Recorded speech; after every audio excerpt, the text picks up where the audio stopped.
Welcome to War Room Sports TV.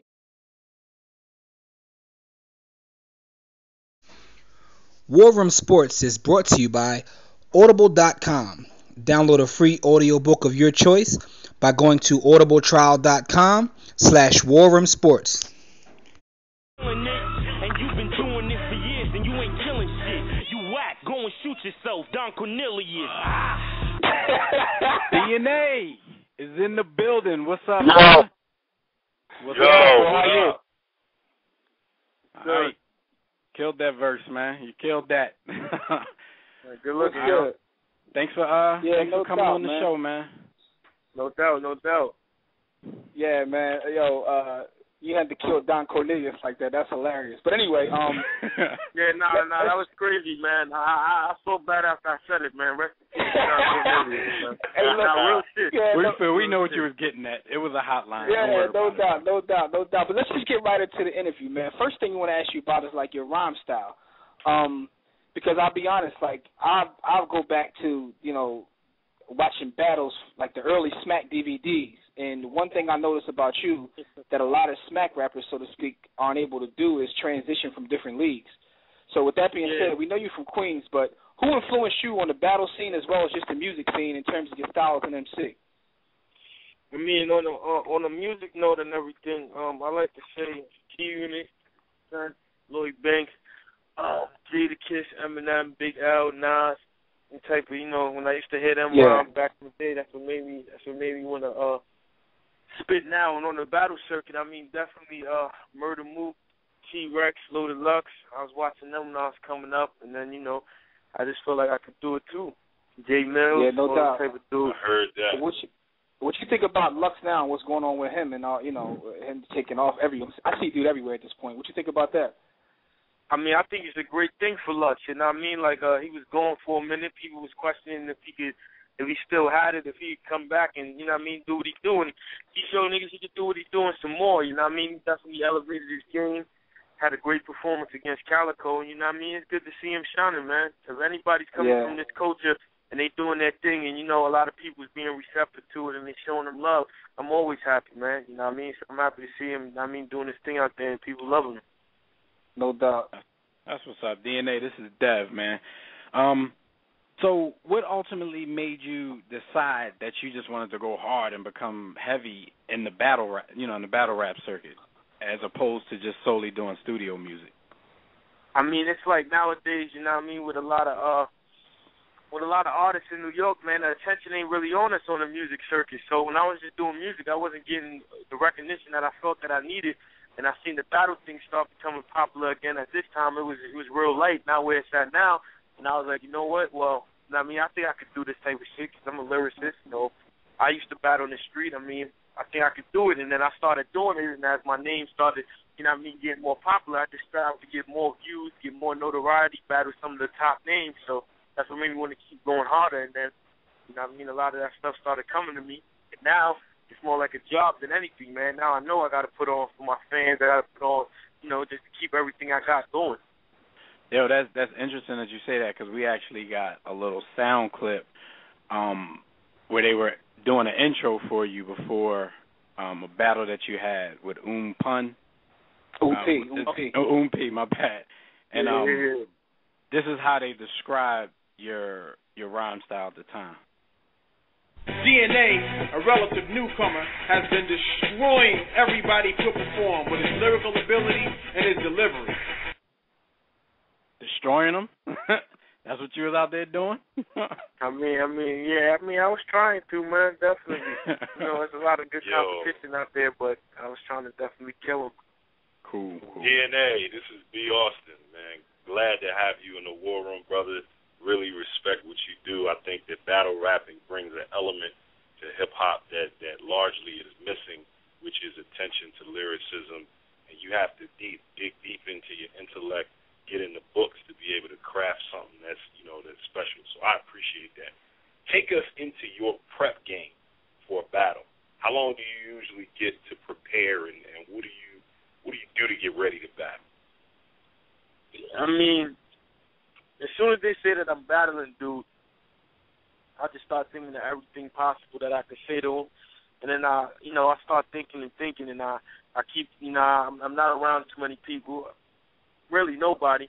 I'm just in the crib thinking, researching, watching the battles, doing anything I got to do to get focused. And then about like 3 days before the battle is when I start putting the rhymes together. I mean, some people think I'm crazy, man, because it'd be like, what was it? Summer Madness 2. And I got family in Harlem, so I was in Harlem or whatever. I was seeing Lux, I was seeing Head Ice all before the battle, and they like, yo, DNA, let me hear a round. I'm like, I don't got a round. These niggas is like, yo, your battle is in 3 days. Like, what are you doing? And then niggas always be amazed at the battle where my shit is just 3 rounds put together, and niggas be like, yo, it's like, was this nigga lying to me, or did he really just come up with that shit that fast? It's because, I don't like to put my rhymes together so early because I feel like if you do it like that, there could be other stuff that you could think about and say, but if you already have your rhyme together, then it's going to be difficult to add it. So I like to wait till like the last 3 days. Even sometimes the day of, I'll add something in there that I might just think about or see something there live or anything I got to do, because you always want to have as much stuff as you could think of. You want to have it in there. So, I mean, that's the way that I prepare it for the most part. And it's funny you say that, because like watching a lot of battles, and like myself and like a lot of us, we're huge fans. So myself and my brother, we watch pretty much everything from every league, including the females. But you notice that a lot of cats have personals, and I feel like cats need to get jobs as researchers, or some of the stuff they be coming up with. Where do you stand on like bars, jokes versus personals? What do you like the best, or do you like a combination of all of it?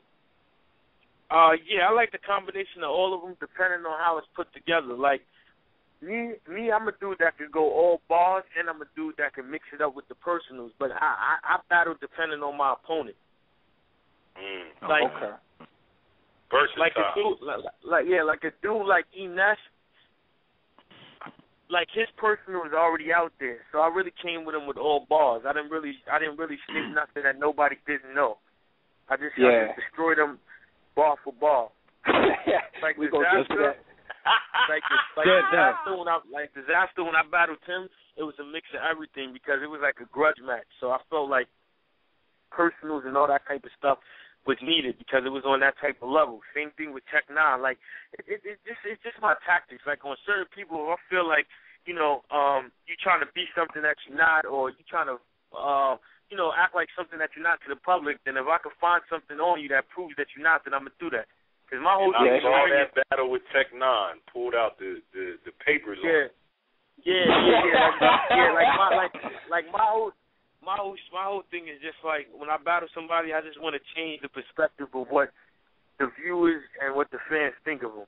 So, I mean, whatever that has to, whatever that takes to do that, I'm going to do that. But I also want to say, like, one thing I'm not with, though, and it's no rules in battling.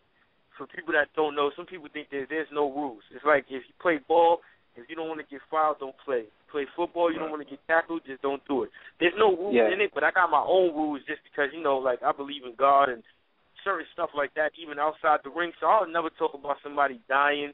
Like, if anybody's family member died, I'm not the type to mention that, or anybody's kid, or anything like that. Like, to me, I feel like that's crossing the line. Just on my behalf. Now, anybody can do what they want. That's what's up. That's honorable. It's funny that you brought up Ines, because we actually, we're gonna ask you something about that, but that's a little later on. But hold that, keep that in mind, because we wanted to ask you about that. We watched a bunch of your battles recently, especially after you said you were coming on. I know personally, I spent like 5 hours yesterday scouring YouTube just, to see what you was about, see what your style was about. And the videos that I came across, it kind of looked like certain leagues and competitions looked to be like they had a lot of freestyle concepts in it, and then a lot of them seem to be, most of them seem to be mainly written content. So in a battle, do you prefer to freestyle, or do you prefer to, have your stuff written and prepared?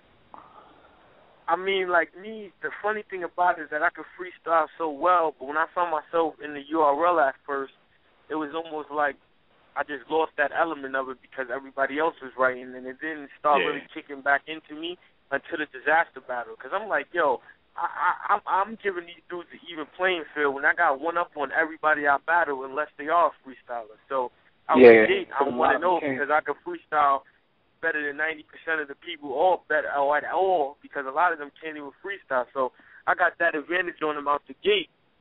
So after the disaster battle, that's when I just started doing that heavy. You know what I mean? So yeah, I prefer freestyling and written. I like to mix it up. Gotcha. Now you were on your home territory essentially, New York. But how far have you traveled to battle? What places in the States, and perhaps you travel even internationally? How far have you gone to get it in, brother?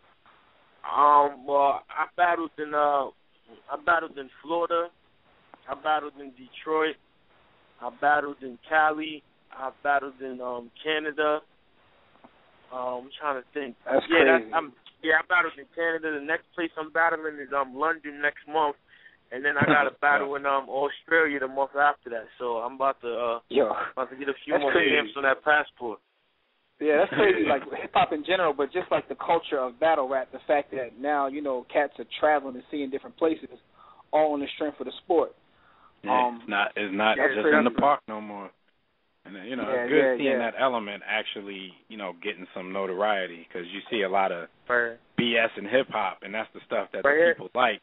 But when you get to the pure, the dirty in hip hop, the freestyling, sometimes you said, and just the battle rap, man, it just make a hip hop head like me feel good, man.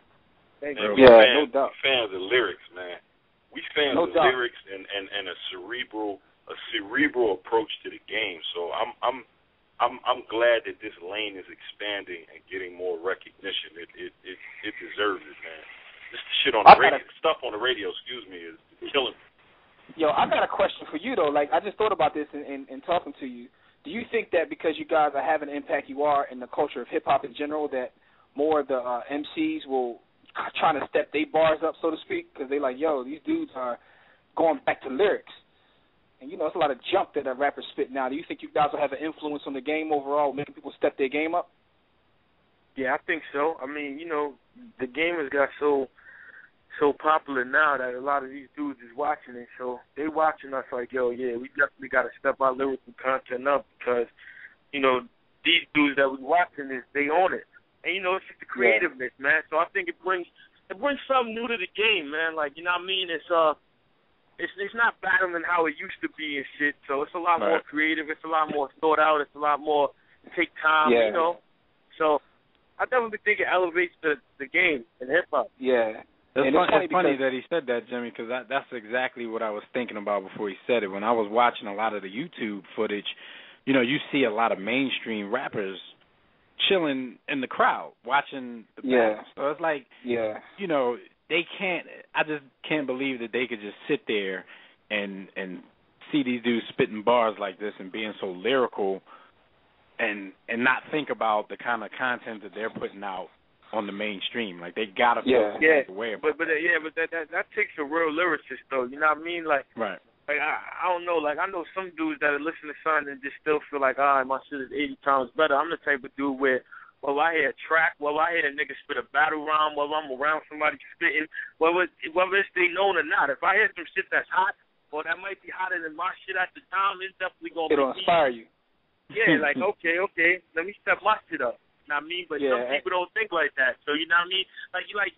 You got level-headed here, man. To me, I feel like in hip hop, the best people that succeed are the ones that's humble, the ones that can take the criticism, the ones that can watch stuff and always stay level-headed. I feel like people that start believing in the hype, people believing in their hype more than what it is the people that, eventually wind up failing because they're not elevated.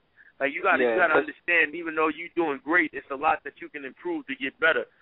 And when you don't do that, that's when I don't see progress. So, you know what I mean? That's why I try to keep a level head and no matter how big I get, there's always something I can work on or always something that somebody can tell me to make me even better. Yeah, I'm glad you said that because watching all your battles, going back, you can actually see the growth and improvement. And I think it kind of when you got to that disaster battle, first of all, the way that you were freestyling back with him, because he's known as one of the better freestylers, and just how comfortable you looked in terms of the performance, I was like, all right, he finally found himself at this point. Like, what I don't know what happened to you at that point to get you so comfortable in the ring. Like, what happened in the disaster battle was just like in a lot of other battles, I felt like I had something to prove, or I was trying to do this, I was trying to be a comedian, or I was trying to be a storyteller, or I was just trying to do stuff that's not me instead of just spinning bars and breaking people down with the angles, being creative and freestyling. And it's like when I came to disaster, it was like do or die. You know, even though my career wasn't doing bad, people felt like I lost the X Factor battle, the Big T battle, and the Young Ill battle. You know, even though they're all debatable, a lot of people was like, oh, DNA is only good for one round. DNA is not long-winded. DNA can't clearly win a battle. You know what I mean? And yeah, I didn't feel like no that doubt. was the case at all. So against disaster is when I really elevated. And you know what I mean? I went somewhere else. Like, let me stop thinking I can beat niggas because I know I can beat niggas. Like, it's almost like I feel like every artist goes through that in their career where they start questioning themselves. Like, do I have it? Do I still have it? And you know what I mean? I feel like that's what I was doing before that battle. And then ever since then, it's no question. Like I know I'm here right now doing it. At the same time, I'm humble, but I know I'm popular and I know people know who I am because I'm one of the best in the world. So, like, I'm not gonna second guess that. I'm not gonna second guess that again. So it's like if you just watch me after the disaster battle, you can just see it in every battle because I battled Technod after that's that. what I did, and that's why I asked you. That's why I asked you. That. Yeah, and then I battled Ines, and when you see that, it's just like the confidence level, the way I'm spitting, the way I'm approaching the battles is just all different because I'm in a different mind state right now. Yeah, you might as well go there now with the Ines. It's obviously why I asked you. Yeah, I was actually going to ask you about Ines, but one quick question before we jump into Ines. We got a question from our chat room, which is people were saying, you know, there's a controversy about the Mook battle that dropped. You know, a lot of people disliking it and hating it. What is your feelings on that battle? You know, honestly, I see a lot of people questioning, like, oh, DNA, do you feel like Mook should have got paid $20,000 for that whack-ass performance and all kind of shit like that? And the way I feel about it is, like, me personally being a dude, one, we got to think about it, right? Murder Mook was battling since 2003, and he didn't get paid for none of them battles. Yeah. Something that Averb said and I agree with. He battled since 2003 and didn't get paid for none of them battles. So, if you really think about it, he's not really getting $20,000 straight up. He's getting $20,000 for his just due and every other battle that he never got paid for. Yeah. So when you look at it like that, it's not that bad of a thing. And then number two, even if he was getting $20,000 up front, I feel like he deserves it because look what he brought to the game. Not to say that we ain't the dudes killing it and we had celebrities come and shit, but look, this shit was on Fuse TV, MTV, Vibe, Complex, all these type of websites that really tried to stray away from battle rap. They're fucking with it now because of Mook. So his comeback definitely was worth $20,000. I mean, you got Diddy come out, Lloyd Banks, Cassidy, Q-Tip, Busta Rhymes, Los, all those people in the building at once. That's never happened at one event. You know, you never had that many celebrities there at one event. And that's due to Murder Mook coming back and Loaded Lux, but more so Mook because of the whole legacy that he created with battling. So I definitely feel like he definitely deserved the $20,000. Now, the battle was trash. You know, I mean, Mook won, but I thought it could have been better on both parts. But as far as the money situation, he was worth the bread. I just don't think he stepped up to the challenge. You know what I mean? Like, a lot of people got to understand, like, see, I'm a dude, whether you give me $0 or you give me $50,000, I'm putting my lyrical ability on the line. I'm putting my name on the line because, you know, a lot of people are known for different things. Like, I'm known to spit bars, so it wouldn't matter how much money I get. That's what I'm coming to do. If you give me $1 million, I'm not going to look at it like, oh, okay, I got $1 million, so I could chill out, so I could relax. Nah, that million's going to make me spit some shit that's even tougher than when a nigga was giving me $5,000. So it's just what people's mind state are. Some niggas look at the bread like, okay, I got the bread. I really don't got to go hard. And I ain't saying that's what he thought because I don't know what was in that man's mind, but I know some people just do the shit for the bread. And you know what I mean? If that was the case, then that's whack. But I like to think that, you know, Mook went out there and tried to do him. It's just that, how can I say this? Like, I put it like this. This is what some people don't understand. Sometimes to beat a nigga and make him look bad, you got to sacrifice yourself looking bad too. I understand. So basically, it's like sports. It's like if you're a boxer, you may not look flashy, but you're gonna do what you gotta do to get the win. Let's put it like this, yeah, like, because a lot of people said, yo, DNA, your battle with Tech 9 was whack. And what they don't know is that, in order for you to kill Tech 9, you might risk looking bad too, because you ain't gonna do your usual shit to beat him. Like, this shit is like boxing. So every fight, a nigga just can't come out and start swinging and trying to knock a nigga out. Sometimes you gotta weave. Sometimes you gotta move this way. Sometimes you gotta let the fight go out until your opponent get tired and then knock him out. So every fight ain't gonna be a fight that the fans like. So I feel like I feel like if Mook would have just punched mine, I Ain't Solomon now, I Ain't Solomon might have not looked as bad as he did. But because he went with the approach that he went with, that's why I Ain't Solomon looked so bad. But it also caused Mook to look bad. If you get what I'm saying, like, because when I battled Tech, that's the worst Tech ever looked. But also people said that's not the best I look. But that's the strategy I had to use to beat him. Like, you just can't go in there with a Tech 9 and try to spit punchlines all day and think you're gonna come out with the W. Like, it's not gonna go you're right down. about that. Before we go, let me ask you one last question because we're running out of time. Let me ask you a quick question. And this is the question everybody wants to know. Like, we actually know Ness personally, and you know, but we heard some things that we heard it got ugly. We heard you basically body bagged him, and my question to you is put his body bag in a body bag. Yeah, basically we heard you did him dirty. So my question is, what do you think about a lot of the old timers? Do you think they take for granted that they can just come and go out of the sport and that things will be the same? What do you think the issue was? I feel like a lot of them. I just feel like a lot of styles is outdated, man. Like a lot of people got to understand when their time is up for the minute. Like, you know, like let me see, like KRS One or whatever. He's a legend, no doubt, man. Yeah. He created. He had The Bridges Over, one of the most popular songs ever in hip hop. Yeah. He created 16 bars. But it's like if he comes back now and try to battle with us, I mean, he could do his thing, or he could do both. And it don't mean that he's whack.